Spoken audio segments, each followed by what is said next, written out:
통일사상 요강 제3장 본성론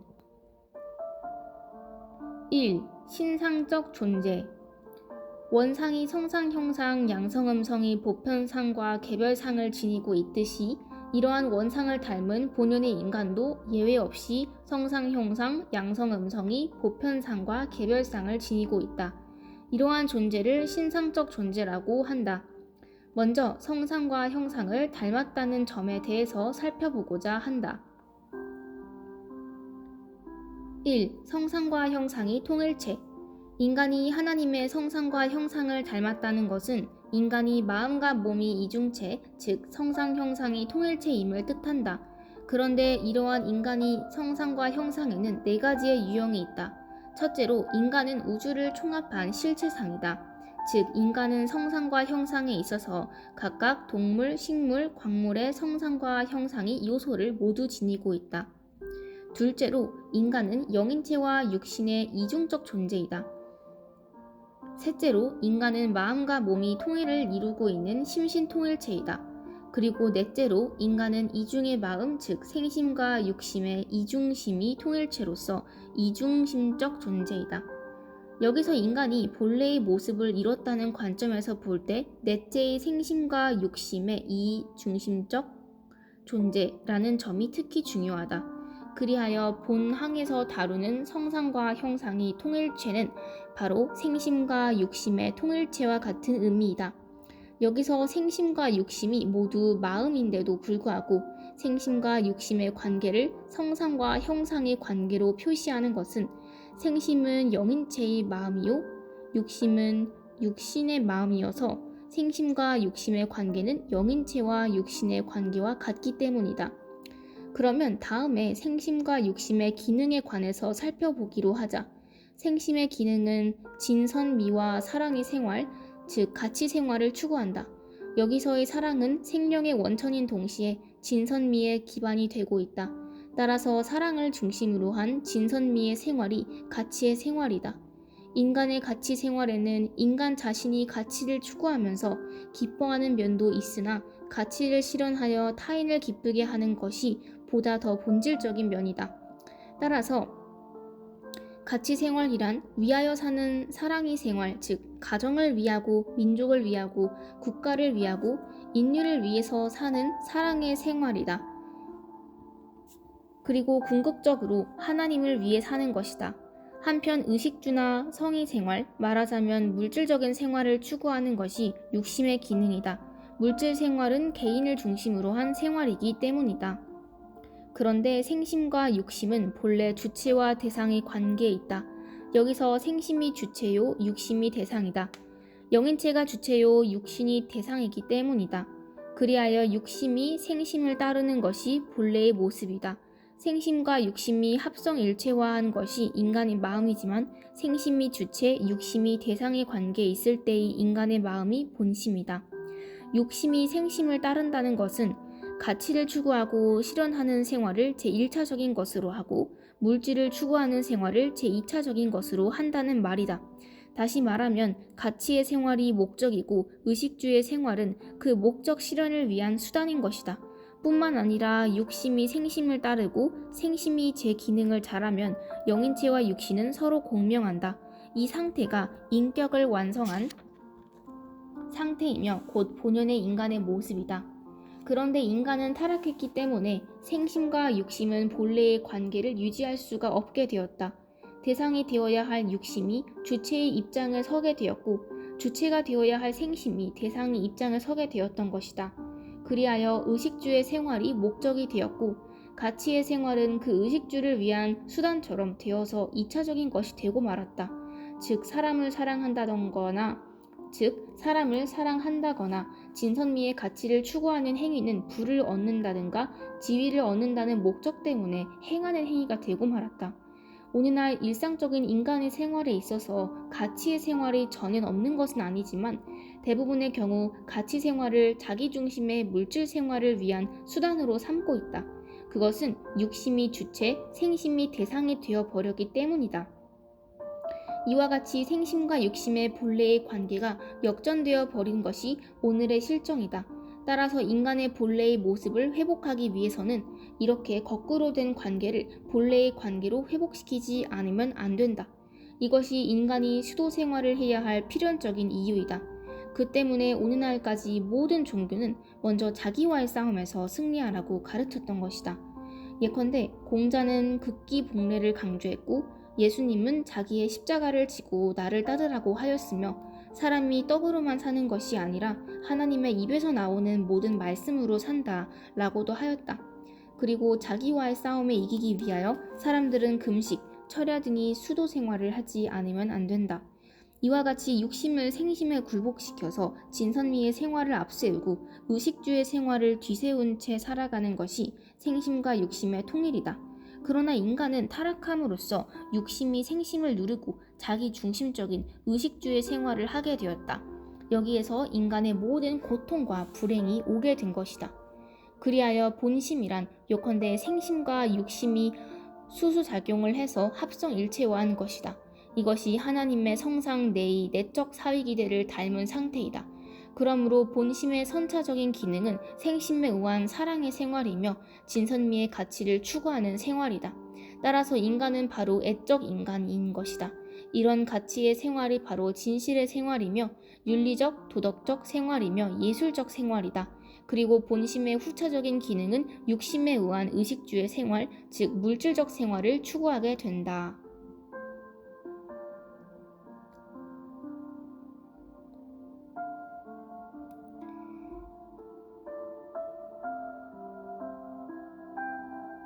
네, 이 부분을 읽으니까 정말로 인간의 목적? 그런 게 정말 다른 사람을 사랑하고 모시는 삶이 목적이라는 게 느껴지네요. 네, 이어서 낭독하겠습니다. 2. 양성과 음성이 조화체. 양성과 음성은 성상과 형상의 속성이지만 본성론에서 말하는 양성과 음성은 각각 양적 실체, 음적 실체로서의 부부를 말한다. 부부는 어떻게 살아야 하며 가정은 어떻게 존재해야 하는가 하는 문제는 동서고금을 막론하고 중요한 문제가 되어왔다. 동물도 식물도 광물도 모두 양음의 결합에 의해서 존재하고 번식한다. 만물이 이러하기 때문에 인간의 양음의 결합, 즉 부부의 결합도 단순한 남녀의 육체적 결합으로만 보기 쉽다. 그러나 그렇게만 보는 것은 부부를 생물학적인 관점에서만 보는 입장이다. 이러한 입장을 취한다면 오늘날 선진 제국에서처럼 남녀가 결혼했더라도 쉽게 갈라지곤 함으로써 결혼의 신성성이나 영원성은 쉽게 상실되곤 한다. 이것은 본래의 부부의 모습이 아니다. 남과 여는 왜 존재하며 결혼은 무엇 때문에 해야 하는가? 이 문제에 대하여 지금까지 참된 해답이 없었다. 그 때문에 일생을 독신 생활로 일관하는 사람도 적지 않다. 이 문제에 대해서 통일 사상은 아주 명쾌한 해답을 주고 있다. 첫째로 본연의 부부는 각각 하나님의 양성과 음성이 이성성상 중의 한 성을 대표하는 존재이다. 따라서 부부의 결합은 양성 음성을 지닌 하나님의 현현을 의미한다. 부부가 하나님을 중심으로 횡적으로 서로 사랑하면 하나님의 종적인 사랑이 거기에 임하게 되어서 여기에 사랑의 상승작용에 의한 생명의 창조가 이루어지게 된다. 둘째로 본연의 부부의 결합은 하나님의 창조 과정이 최후의 단계이기 때문에 그것은 바로 우주 창조의 완료를 의미한다. 아담 히와가 타락하지 않았다면 아담 히와의 완성과 더불어 우주의 창조는 완료되었을 것이다. 우주 창조의 최종적인 목표는 만물의 주관주인 인간의 출현이기 때문이다. 이와 같이 부부의 완성은 우주 창조의 완료를 의미한다. 그러나 부부 아담 히와가 완성되지 않았기 때문에 우주 창조는 완료되지 않았다. 따라서 오늘날까지 하나님은 창조, 재창조의 섭리를 계속해 오신 것이다. 재창조란 타락한 인간으로 하여금 개체를 완성시키고 더 나아가서 부부로서 완성하게 하는 것이다. 인간은 만물의 주관주로 창조되었으나 남자만으로 혹은 여자만으로는 주관주가 될 수 없다. 부부로서 완성할 때 비로소 인간은 만물의 주관주가 되는 것이다. 그리고 그때 우주 창조가 완료되는 것이다. 셋째로 본연의 부부는 각각 인류의 절반을 대표하는 존재이다. 따라서 부부의 결합은 인류의 통일을 의미한다. 즉, 부부에 있어서 남편은 전 인류의 남성을 대표하고 아내는 전 인류의 여성을 대표하고 있다. 세계의 총 인구를 70억이라고 하면 각각 35억을 대표한 가치를 지니고 있는 것이 그 남편이고 그 아내이다. 넷째로, 본연의 부부는 각각 가정의 절반을 대표하는 존재이다. 따라서 부부의 결합은 가정의 완성을 의미한다. 가정에서 남편은 모든 남성을 대표하고 아내는 모든 여성을 대표하는 입장이기 때문이다. 이상과 같은 측면에서 볼 때 남편이 아내를 사랑하고 아내가 남편을 사랑한다는 것은 그 가정에 있어서의 하나님의 현현과 우주 창조의 완성을 의미하며 인류의 통일과 가정의 완성을 의미한다. 이처럼 부부의 결합은 실로 신성하고도 존귀한 결합인 것이다. 그런데 부부의 조화는 가정적 사회 기대의 형성을 통해서 이루어지게 된다. 가정적 사회 기대의 형성이란 창조 때에 인간에게 허락한 제2 축복의 완성을 의미하는 것으로서 이 사회 기대는 하나님을 중심하고 인격적으로 완성한 남편과 아내가 상대 기준을 조성하여 사랑과 미를 주고받음으로써 형성된다. 그런데 이때의 부부의 결합은 원상 내의 주체와 대상이 조화를 닮게 된다. 즉, 원상이 자동적 사회 기대를 닮는 것이다. 그리고 부부의 자녀 번식은 하나님의 인간 창조를 닮고 있다. 이것은 원상의 발전적 사회 기대를 닮는 것이다. 이때 부부는 각각 본심대로 살면서 서로 조화를 이루게 된다. 본심대로 산다는 것은 원상이 내적 사회 기대를 닮는 것이요, 서로 조화를 이룬다는 것은 원상이 외적 사회 기대를 닮는 것이다. 부부가 각각 원상의 모습을 완전히 닮아서 인격자로 성숙한 다음 창조 목적을 중심하고 서로 사랑을 주고받는 수수작용을 하게 되면 하나님의 사랑이 그곳에 임재하게 된다. 가정은 부부의 횡적 사랑과 하나님의 종적 사랑이 맞닿는 곳이기 때문이다. 이와 같이 하나님의 사랑을 중심하고 완성된 가정이 모여 사회를 이루고 더 나아가서 국가, 세계를 이 지상에 세우게 되면 그것이 곧 지상 천국이요 하나님의 창조 이상을 완성한 세계가 되는 것이다. 원상론에서 밝힌 바와 같이 하나님의 창조 이상을 완성한 세계란 본연의 질서를 통하여 실현되는 사랑의 세계를 말한다. 그러니까 원상론에서 밝힌 바와 같이 하나님의 창조 이상을 완성한 세계란 본연의 질서를 통하여 실현되는 사랑의 세계를 말한다. 여기서 질서와 사랑에 관해서 살펴보자. 인간은 우주의 축소체이지만 가정도 우주의 축소체이다. 이때 인간은 구성 요소로 본 우주의 축소체이며 가정은 질서로 본 우주의 축소체인 것이다. 가정이 질서로 본 우주의 축소체라는 말은 우주의 종적 질서와 횡적 질서를 닮아서 가정에도 축소된 형태로서의 종적 질서와 횡적 질서가 있게 됨을 뜻한다. 가정에 있어서의 종적 질서란 조부모, 부모, 자녀, 손자로 이어지는 질서를 말하며 횡적 질서는 부부간 및 부모 중심의 형제 자매 간의 질서를 말한다. 사랑은 이러한 질서를 통해서 실현된다. 그리하여 사랑에는 종적 사랑과 횡적 사랑이 있게 된다. 종적 사랑이란 부모의 자녀에 대한 내리사랑, 하향애, 그리고 자녀의 부모에 대한 올리사랑, 상향애이며 횡적 사랑이란 부부간의 사랑, 자녀 상호간의 사랑 등이 가로사랑, 수평애이다. 이러한 사랑의 기본형을 토대로 하여 종적 가치와 횡적 가치의 기본이 되는 가정 윤리가 성립된다. 종적 가치란 부모의 자녀에 대한 사랑인 자애요, 자녀의 부모에 대한 사랑인 효성이다. 횡적 가치란 부부간의 사랑인 화애요, 자녀 상호간의 사랑인 우애이다. 이리하여 윤리는 가정을 기반으로 한 가족 구성원 상호 간에 지켜야 할 행위의 규범이 되는 것이다. 이에 관해서는 윤리론에서 상세히 논할 것이다.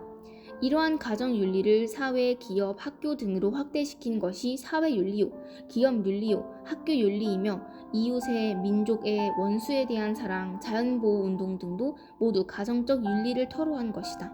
이러한 관점에서 볼 때 본성으로 본 인간관을 한마디로 표현한다면 이미 언급한 바와 같이 애적 인간이라 하겠다.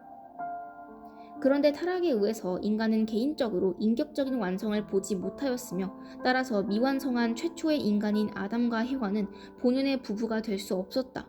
즉 부부가 하나님의 사랑을 중심으로 하나가 될 수 없었을 뿐만 아니라 그 부부는 하나님마저 상실해 버렸다. 그리하여 우주 창조의 미완료 상태가 그대로 오늘날까지 지속되어 온 것이다. 오늘날 가정 문제나 사회 문제가 심각하게 대두되고 있는 것은 부부의 모습이 모두 본래의 모습이 아니라는 데에 그 원인이 있다. 그 때문에 가정과 사회가 어지러워졌고 국가와 세계가 혼란에 빠지게 되었다. 따라서 부부가 화해로서 조화를 이루어 하나가 된다는 것은 그것이 바로 세계의 통일과 직결되는 필수 불가결의 전제 조건이 된다. 따라서 부부의 화해의 문제는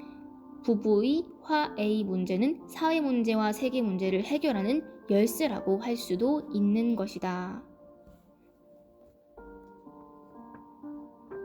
3. 개성체. 하나님은 우주의 창조에 있어서 먼저 완성된 인간의 모습을 구상하시고 그것을 표준으로 삼아 실체 대상으로 전개한 것이 피조세계이다. 따라서 피조 만물은 원인자 되시는 하나님의 원상을 상징적으로 닮은 개성체요, 인간은 원상을 형상적으로 닮은 개성체이다. 개성체란 원상의 개별상을 닮은 개성진리체라는 의미로서 인간은 우선 하나님의 보편상과 개별상을 함께 닮은 개성진리체이다. 그런데 그 개성진리체를 다룸에 있어서 개별상에 중점을 두고 다룰 때의 개성진리체를 개성체라고 한다.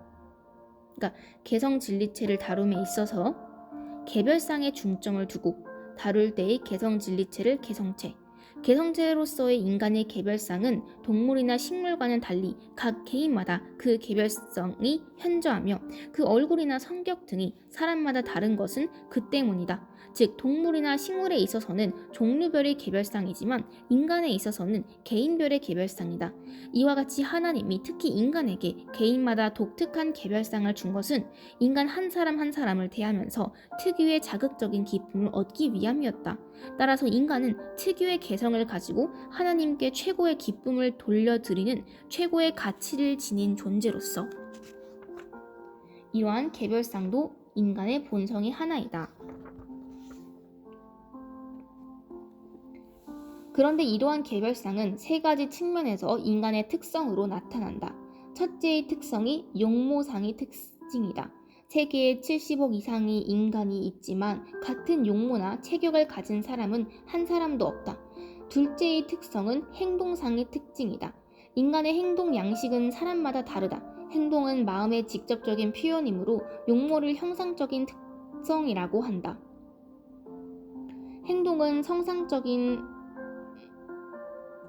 행동은 마음의 직접적인 표현이므로 용모를 형상적인 특성이라고 한다면 행동은 성상적인 특성의 표현이라고 할 수 있다. 셋째의 특성은 창작상의 특징이다. 예술의 창작뿐만 아니라 창조성을 발휘하는 모든 활동은 모두 창작의 개념에 포함된다. 그런 의미에서 창조성을 발휘하면서 하루를 살았다면 그 하루의 생활 발자취는 하나의 작품이 되는 것이다. 이러한 의미의 창작 또한 사람마다 모두 다르다. 뿐만 아니라 인간 일생의 발자취도 하나의 작품, 생의 작품이다.